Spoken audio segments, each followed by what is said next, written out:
ఏం తమ్మి నా ఏరియాలకు వచ్చి దమ్కిలిస్తున్నావట? ఏం సంగతి?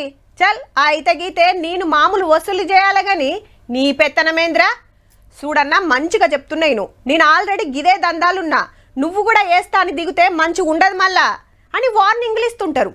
ఇనుకుంటే పంచాదులు ఫైటింగ్లు ఓగోగో పారి చాలా దూరం పోతుంది ముచ్చట. సేమ్ టు సేమ్ గీళ్ళ కథ కూడా గట్లనే ఉన్నదబ్బా.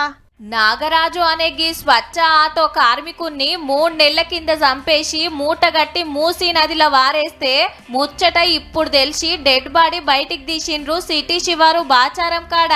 చెత్త తీస్తున్నప్పుడు వాళ్ళ గొడవలు మా వాళ్ళే వాడిని కూడా చంపింది మళ్ళా. ఇంతకు మర్డర్ ఎందుకు చేసిండ్రంటే చెత్త ఏరియా కోసం. ఆవు ఆదిబట్ల ఏరియాలో చెత్త ఆటో నడిపిస్తాడు, పడతలు గట్టిగా పడుతున్నాయట. ఇంకో 2-3 తోటి లొల్లైతుందట.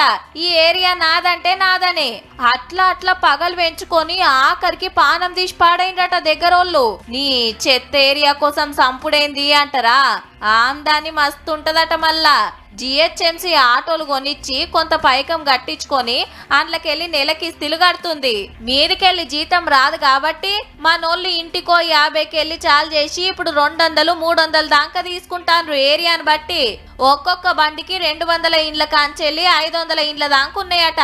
గట్ల నెలకు 70-80 వేల కాంచి 1,00,000 మీదనే వసూలైతాయట. లగ్గాలకు కట్నం కింద అల్లుండ్లకు ఏరియాలు రాసిస్తుండ్రంటే చూడుండ్రిగా. ఆమ్దాని మంచిగున్న కాలనీ కోసం కీసులాటలై గ్రూపులు పుట్టి సంపుకునే కాడికొచ్చింది కథ. 4 నెలల కిందట కుక్కట్పల్లిలో ఓ కార్మికుడు మర్డర్ అయితే అబ్దుల్లాపూర్ మెట్ల అటాక్ అయింది ఇంకోళ్ళ మీద.